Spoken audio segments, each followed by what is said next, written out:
আমার আল্লাহ পাক আমার নবী পাকের নূর মোবারক থেকে পুরো কায়নাতকে তৈরি করেছে।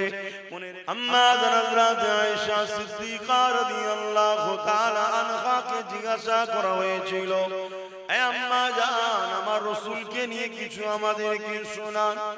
সঙ্গে বলি আম্মা জান বলেছিলেন, তোমরা কি কোরআন দেখো না? আমার রাসূলুল্লাহ লাইফ স্টাইলটা হলো কোরআন। কানা খুলুকুল্লাহ কোরআন। মুসলমান ঘরের ছেলে মেয়েরা, তরুণেরা, আমার নবী পাকের নিজের হৃদয়ে রাখুন। যাদের দিলে রাসূল থাকবে তারা কত সম্মানিত হবে শুনুন। এই যুবকেরা, তরুণেরা, আজ নতুন নয়, আল্লাহ দিনের উপরে টার্গেট করা, মসজিদকে টার্গেট করা, মাদ্রাসাকে টার্গেট করা, এটা আজকে নতুন নয়। কেউ হালকা হালকা করে করছিল, তখন আমরা ট্রিটমেন্ট করিনি, তাই রোগটা এখন একটু বড় হয়ে গেছে। তবে মনে রাখবেন, যুগ যুগ ধরে জালিম অত্যাচারী সন্ত্রাসীরা হক নবীদের উপরে, ইসলামের উপরে, মানবতা, সভ্যতা, ধর্মের উপরে, আল্লাহর ঘরের উপরে, মসজিদ, মাদ্রাসা, কোরআনের উপরে বারবার আঘাত দিয়েছে। এটা আমার রাসূল পাক সাল্লাল্লাহু আলাইহি ওয়াসাল্লাম দুনিয়া জমিনে আসার আগের একটা ওয়াকিয়া আপনাদের শোনাই। আমার নওজোয়ান তরুণেরা, যুবকেরা, এ নবী পাকের প্রেমিকেরা, আল্লাহ নবী, নূর নবী, দয়া নবীকে আমার আল্লাহ পাক সবার আগে তৈরি করেছে। এটা আপনারা মানেন না মানেন না? আল্লাহ পাক আমার নবী পাককে সবার আগে তৈরি করেছে। আমার আল্লাহ পাক আমার নবী পাকের নূর মোবারক থেকে পুরো কায়নাতকে তৈরি করেছে। মনে রেখে দেবেন, হযরত জিবরাইল আলাইহিস সালাম আমার নবী পাকের দরবারে একবার আসলেন। এক তারিখে আসার সময় আমার নবী জিজ্ঞাসা করেছিলেন, ও হযরত জিবরাইল, আপনার বয়সটা কত? হযরত জিবরাইল আলাইহিস সালাম বললেন, হুজুর, এমনি ভাবে তো আমি বলতে পারবো না, তবে হ্যাঁ, একটা নমুনা আপনাকে বলতে পারি। আল্লাহ যখন আমাকে বানিয়েছিল, কোনো কিছুই আল্লাহ পাকে ছিল না, শুধুমাত্র আল্লাহ পাকের আরশ ছিল। ওই আরশের নিচে একটা নূরের পর্দা ছিল। ওই পর্দার নিচে আমাকে আল্লাহ থাকতে দিয়েছিল। আমি জিবরাইল যখন চোখটা খুলেছিলাম, ওই পর্দা দিকে যখন নজরটা পড়লো, আমি জিবরাইল অবাক হয়ে গেলাম। ওই পর্দার মধ্যে একটা নূরের ঝলক দেখেছিলাম।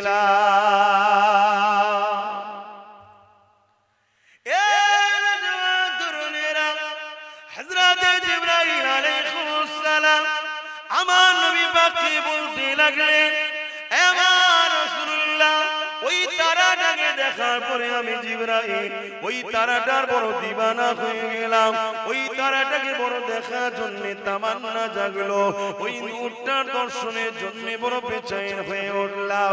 কি এমন যেন আকর্ষণ রয়েছে, আমি দেখার জন্য বড় পেরেশান হতে লাগলাম। ইন্তজার করতে করতে একদিন, দুদিন, এক বছর, 2 বছর, এমন করে যেতে যেতে 70,000 বছর কেটে গেল।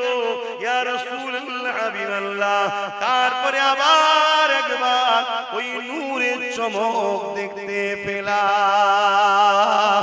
এ যুবকেরা, তরুণেরা, হযরত জিবরাইল আলাইহিস সালাম বললেন, ইয়া রাসূলুল্লাহ, হাবিবাল্লাহ, ওই দ্বিতীয়বার দেখার পরে ওই নূরের উপরে আমার টান আরো বেড়ে গেল। আমি দিবানা হয়ে দেখার জন্য মতওয়ারা হয়ে গেলাম। ইয়া রাসূলুল্লাহ, হাবিবাল্লাহ, আবার ইন্তজার করতে করতে 70,000 বছর কেটে গেল। তারপরে আবার একবার ওই তারা নূরের দিদার হলো। ইয়া রাসূলুল্লাহ, যতবার দেখি, দেখার জন্য আগ্রহ পিপাসা তত বাড়ে। এইভাবে আমি ওই তারাটাকে 72,000 বার দেখেছি। আর একবার উদিত হওয়ার পর ওই নূরটা 72,000 বছর পর আবার জাহির হয়। এইভাবে ওই নূরটাকে আমি জিবরাইল 72,000 বার দেখেছি। আরো জোরে বলুন সুবহান। আল্লাহ আল্লাহ আল্লাহ নবী বললেন জিবরাইল ওই নূরটা তোমার নবী মুহাম্মদুর রাসূল। জোরে বলুন সুবহানাল্লাহ। কি গো উম্মত বলবে না সুবহানাল্লাহ? অনেকে সব কথা শুনে আবার বলে এটা শুনে আমি কি করব?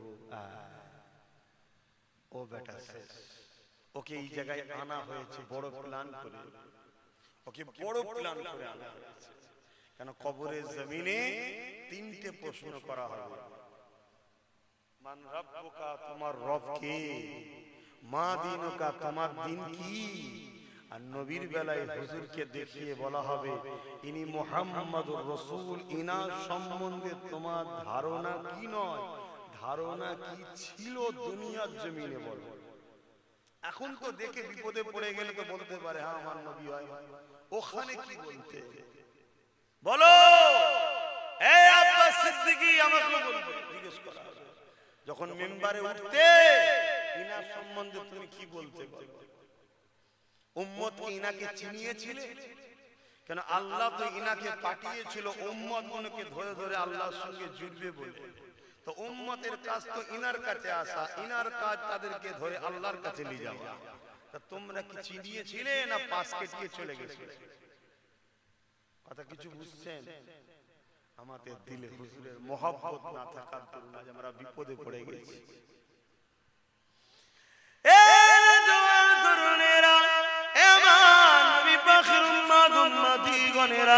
আল্লাহ নবীকে মহব্বত করে ভালোবাসে, পিয়ার করে। আমার রাসূলুল্লাহ শান মর্যাদা আল্লাহ কতটা দিয়েছেন শোনেন। আমার নবী পাক দুনিয়ার জমিনে কিভাবে এসেছিল সবই আপনারা জানেন। তবে এমন করে তবকার পর তবকা আস্তে আস্তে আস্তে আস্তে আমার নবী পাক দুনিয়ার জমিনে হযরতে দাদা জান আব্দুল মুত্তালিবের পেশিনাতে আমার নবীর নূর চলে আসলো। যে সময় দাদার পেশিনাতে নবী মুহাম্মদ রাসূলের নূর ছিল, ওই পিরিয়ডে পৃথিবীর জমিনে একটা রাজা ছিল, যে বড় অহংকারী রাজা, সে বড় ক্ষমতাশালী রাজা। সে অহংকার দেখিয়ে আল্লাহর কাবা শরীফকে ভাঙা স্বপ্ন দেখেছিল। আপনারা নাম জানেন বাদশাহ আব্রাহা বাদশাহ। কি নাম? আব্রাহা। মনে থাকবে আপনাদের?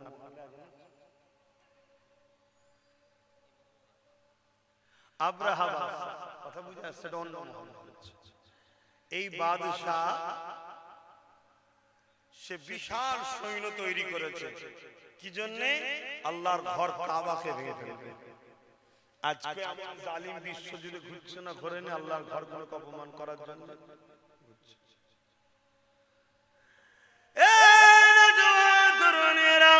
আব্রাহা বাদশাহ বিশাল সৈন্য তৈরি করলো।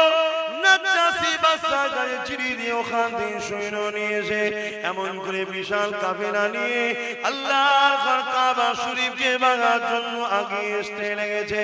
এবং আব্রাহা নিজে একটা বিশাল হাতির উপরে চেপে এমন করে কাবা দিকে আগিয়ে আসতে লেগেছে। বিশাল বাহিনী নিয়ে, অস্ত্র শস্ত্র নিয়ে, তীর বল্লম ধনুক নিয়ে, লোহা সজ্জিত করে নিয়ে এইভাবে তারা কাবাকে ভাঙার জন্য মক্কার জমিনের দিকে রওনা দিতে লেগেছে। কিছু দূর আগে আসার পরে ইতিহাস শোনো গো, শোনো গো, শোনো গো। ওই আব্রাহা বাদশাহ তার সৈন্যদেরকে নিয়ে একটা ফাঁকা জায়গায় তাঁবু তৈরি করলো। ওই তাঁবু তৈরি করে নিয়ে সেনা প্রধানদের সঙ্গে আলোচনা করতে লাগলো। কিছুতে একটা বাহানা দরকার, এমনি এমনি ডাইরেক্ট কি করে হামলা করে কিছুতে একটা বাহানা তৈরি করতে হবে। বুদ্ধি পরামর্শের মধ্যে উঠে এলো মক্কার মানুষেরা উট গৃহপালিত পশু লালন পালন করে। বিভিন্ন এলাকায় সেগুলোকে চরণের জন্য ছেড়ে দেওয়া হয়, ওগুলোকে বন্দী করে নেওয়া হোক। তারা বন্দী যখন করবে, তারা এই বাহানে আমাদের সঙ্গে কথা কাটাকাটি করবে। ওই কথা কাটাকাটিতে আমরা তাদের উপরে হামলা চালিয়ে দেব। কথা মতো কাজ হয়ে গেল। মক্কার মানুষের উটগুলোকে বন্দী করতে লাগলো। ওই বন্দির মধ্যে আল্লাহ নবী দাদা জান হযরত আব্দুল মুত্তালিব হুজুরের 2 200 উট ছিল।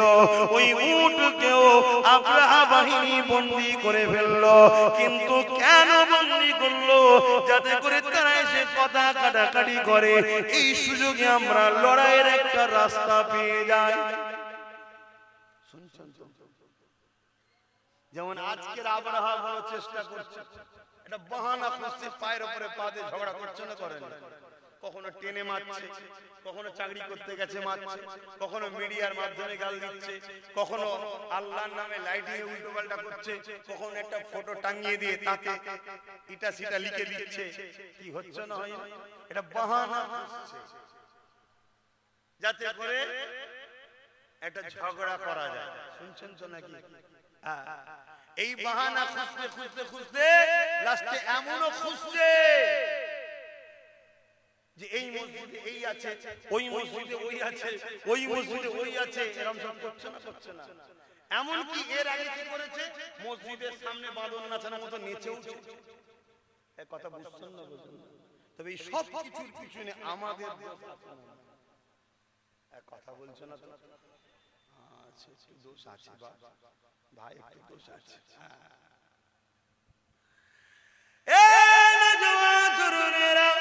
কিন্তু অবাক করা বিষয়, 200 উট বন্দী হয়ে গেল। মক্কার মানুষের অন্যদেরও উট বন্দী হয়ে গেল। কোন ভরুক্ষেপ নেই, কেউ লোক পাঠায়নি, কেউ খোঁজ নিতেও আসেনি, কেউ কথা বলতে আসেনি। ঠিক আজকে এরকমই হয়েছে, হাজার জায়গায় মারা হয়েছে, হাজার কিছু ঘটনা ঘটছে, আমরা কোনো গুরুত্বই দিইনি। তাই পেরেশান করে যেতে লেগেছে যে কি ব্যাপার, কিছু হচ্ছে না কেন? আব্রাহা সেদিন পেরেশানে পড়ে গিয়ে লাস্টে নিজে থেকে একটা দুধ পাঠিয়ে দিল। আমার রাসূলুল্লাহর মক্কা জমিনে ওই দুধ যখন চলে আসলো, ওই দুধ এসে জিজ্ঞাসা করতে লাগলো, এই মক্কা চেয়ারপারসন কে আছে? এই মক্কার দায়িত্বে মেন কে রয়েছে? আরে আমার রাসূলুল্লাহর দাদা হযরত আব্দুল মুত্তালিব, তিনি মক্কা তখন গভর্নর ছিলেন, দায়িত্বে ছিলেন। আল্লাহর কাবার রক্ষণাবেক্ষণ তিনার হাতে ছিল। তাই এমন করে লোকেরা নিয়ে গিয়ে আব্দুল মুত্তালিব হুজুরের সামনে দাঁড় করিয়ে দিল। কিন্তু তার আগে একটা ছোট্ট বিষয়, আব্দুল মুত্তালিব হুজুরের ঘরে যখন ওই দুধটা, ওই পিয়নটা যখন ঢুকতে যাবে, যে আব্দুল মুত্তালিবের মুখের দিকে নজর পড়েছে, ওই আব্রাহার পিয়নটা, আব্রাহার লোকটা, আব্রাহার বানানো দুধটা সঙ্গে সঙ্গে আব্দুল মুত্তালিব আমার রাসূলুল্লাহর দাদার কপালে পায়ের কাছে মাথা নত করে সিজদায় পড়ে যায়। আমার রাসূলুল্লাহ দাদা বলেছিলেন, বাবা তুমি মাথা তোলো, কেননা সিজদা একমাত্র আল্লাহর হবে, অন্য কারণ। রাসূলের দাদার মুখের দিকে যেই তাকিয়েছে, মাথা নত করে সিজদায় পড়ে গেছে। কারণ আগেকার সময়ে রাজাদের কাছে মানুষ মাথা নত করত। শুনছেন তো নাকি? আবার নতুন করে এই সিস্টেম চালু করতে চাইছে। এই সিস্টেমের সবচেয়ে বড় বাধা হয়ে দাঁড়াচ্ছে ইসলাম। ইসলাম এক আল্লাহ ছাড়া কারো সিজদা কি ইজাজত দেয় না। অসুবিধা হচ্ছে নাকি আপনাদের? তোমার রাসূলের দাদা কি বলেছিলেন? সিজদা একমাত্র কার? আল্লাহ। এ থেকে কি বুঝে যাচ্ছে? রাসূলের দাদা বলুন ইসলামের উপরেই ছিল, জোরে বলুন সুবহানাল্লাহ। দ্বীনে ইব্রাহিমে ছিলেন, জোরে বলুন সুবহানাল্লাহ। তখন ইব্রাহিম নবীর দ্বীনের উপরে কায়েম ছিলেন। কথা বুঝা যাচ্ছে? কিন্তু আজ আমাদের কাছে সমাজে কিছু কথা শেখানো হয়। সে কথা হলো কি, যে রাসূল পাক সাল্লাল্লাহু আলাইহি সাল্লামের আব্বা আম্মা জান্নাতি না জাহান্নামী? প্রশ্ন করা হয় না? হয় না? এই এক চক্রান্ত আমাদেরকে যারা মিটাতে চাই, তাদেরই অর্থে চলা মুনাফিক দালাল উলামাদের। কথা বুঝা যাচ্ছে? আরে আমার নবীর দাদা যদি এক আল্লাহ মাননেওয়ালা হয়, তিনার নবীর দাদার ছেলে হযরত আব্দুল্লাহ মান নবীর আব্বাজান, তিনিও ইসলাম ও আম্মা আমিনা ইসলামের উপরে ছিলেন, জোরে বলুন সুবহানাল্লাহ। আমি বুঝাতে পারছি? আমরা অনেকে মনে করি ইসলাম আমার নবী থেকে শুরু হয়েছে। না, ইসলাম বাপ আদম থেকে শুরু। আমার নবী কমপ্লিট করে সিল মোহর করে দিয়ে গেছে, জোরে বলুন সুবহানাল্লাহ। বাপেরা নজওয়ানেরা ওই জায়গাতে আসি আমার নবী পাকের দাদার কপালে তখন আমার নবী পাকের নূর মুবারক রক্ষিত ছিল। আমার নবী পাকের নূরের চমকেতে এমন করে আব্রাহা বাদশা সেনাপ্রধান এবং তিনার উজি সিজদাতে পড়ে যেতে লাগলো।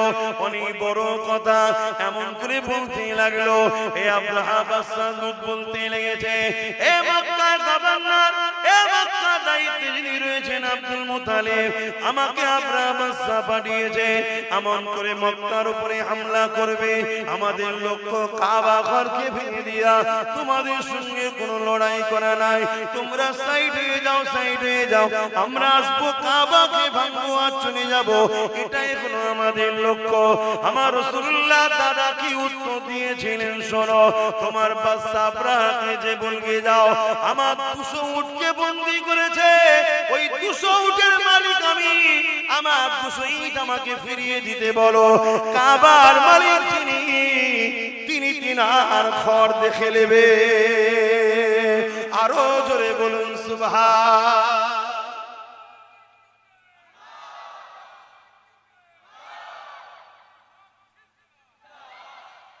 আল্লাহ, এই কথা শুনে দুধ বড় অবাক হয়ে গেল, এত সহজে ছেড়ে দিচ্ছে, এত সহজে ছেড়ে দিচ্ছে। তো এই জায়গায় ওই যে পিয়ন যে এসেছিল সে বলছে এই কথাটা আপনি আব্রাহার কাছে গিয়ে বললে আরো বেশি সুবিধা হবে। আল্লাহ নবীর দাদা অনেক বড় কথা আব্রাহার কাছে যাচ্ছে। আব্রাহার তাঁবুর মধ্যে একটা ঘর আছে, সেই ঘরের মধ্যে আছে চতুর্দিকে সৈন্য দিয়ে ঘেরা। কথা বুঝে আসছে? তো এই দুধ যে পিয়ন এসেছিল সে বলছে আপনি একটু বাইরে দাঁড়ান, আমি ভেতরে গিয়ে রাজা মশাইকে আপনার সম্বন্ধে একটু জানাই, জানিয়ে এসে আপনাকে নিয়ে যাব।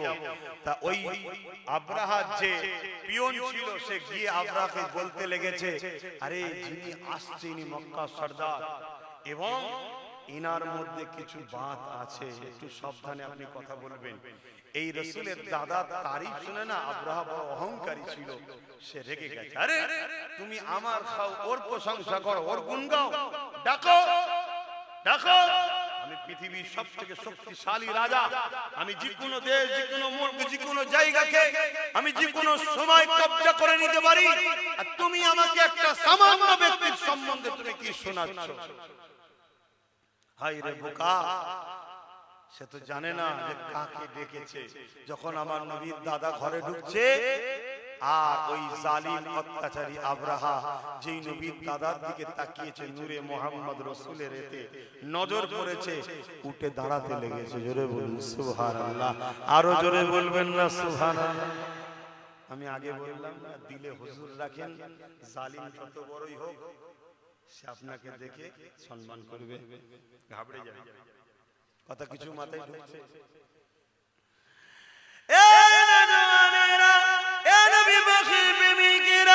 আল্লাহ নবী নবী দাদা জানের সঙ্গে আব্রাহার অনেক কিছু কথাবার্তা হলো। কথাবার্তা হওয়ার পরে একটাই জায়গায় দাঁড়ালো। আল্লাহ নবী দাদা বলতে লাগলো, আমি উটের মালিক, আমাকে উট দিন, আমি চলে যাব। কাবার মালিক যিনি তিনি কাবা দেখে নেবে। এই সময় আব্রাহা চিন্তা করতে লাগলো হয়তের মধ্যে কোনো ফন্দি থাকতে পারে, তাই সেনা প্রধানকে ডেকে বলল, যাও এই আব্দুল মুতালিব সাহেবকে নিয়ে গিয়ে আমার বিশাল সৈন্য বাহিনীটাকে একটু দেখিয়ে দাও, যদিও গোপনে গোপনে প্ল্যান রাখে, আমার বাহিনী দেখো যেন ঘাবড়ে যায়। এ যুবকেরা, তরুণেরা, ওই সময় যে সৈন্যদের মধ্যে দেখে ওই বাহিনীর মধ্যে একটা বড় হাতি ছিল, যে হাতির উপরে আব্রাহা বাদশা বসে এসেছে, বিশাল বড় জঙ্গলি হাতি, যার গর্জনে মানুষ অজ্ঞান হয়ে মারা যায়। স্পেশাল করে আব্রাহা বলল, আমার সওয়ারি হাতিটাকে দেখাবে। আল্লাহ নবীর দাদাকে যখন ওই হাতির সামনে নিয়ে যাওয়া হয়, মন দিয়ে শুনুন, হাতি ওই দিকে মুখ করেছিল, পিছন দিক দিয়ে রাসূলের দাদাকে নিয়ে যাওয়া হচ্ছে।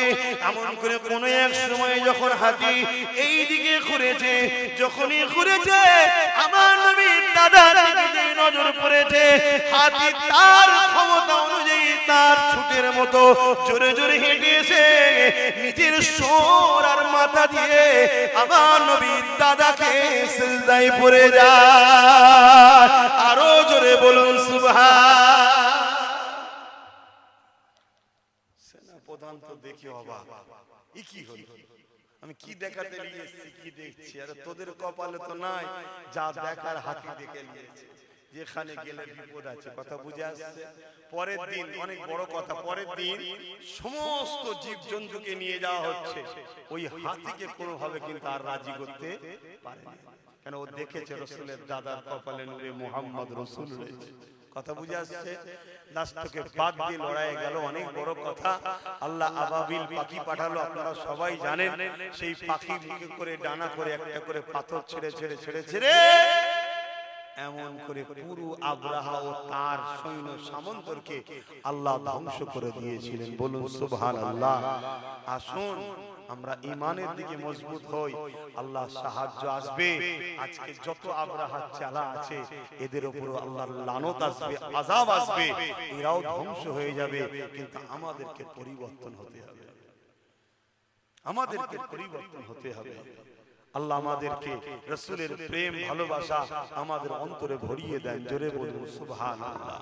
মনে রাখবেন, আজ এত সাহস ধরার পিছনেও একদল মুনাফিক রয়েছে। শুনছেন না শোনেন না? একদল আছে। আপনি আমাকে ছোট বলে কথাকে অবজ্ঞা করবেন না, অবজ্ঞা করবেন না। মনে রাখবেন, আমরা একটা মসজিদকে হারিয়েছি, জানেন তো নাকি? কি নাম জানো?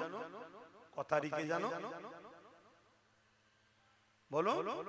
6 তারিখে একটা মসজিদকে কিন্তু আমরা হারিয়েছি। কি হারিয়েছি না হারাইনি? পৃথিবীতে যুগে যুগে যতদিন বাঁচবেন নিজের ছেলেকে বলবেন, বাবারা শোনো, আমার আল্লাহ ঘরকে মিথ্যা ইলজাম দিয়ে জালিমরা চক্রান্ত করে মসজিদকে শহীদ করে দিয়ে তাকে খনন করে হাজারো চেষ্টা করেছে, অন্য কিছু প্রমাণ পাওয়া যায় না। প্রমাণ পাওয়া গেছে ওখানে 500 বছরেরই মসজিদ ছিল, তার আগে কিছু ছিল না। জোরে বলুন সুবহানাল্লাহ। তারপরও জোর করে নিয়েছে, জোর করে নিয়েছে। আর আমাদের সমাজের একদল গাদ্দার ছিল, তারা ভেতরে ভেতরে সেটিং করে কেসকে উইথড্র করে নিয়েছে। কথা মাথায় ঢুকছে? হ্যাঁ, আমার কথা মিলিয়ে দেখবেন, একটু সার্চ করুন।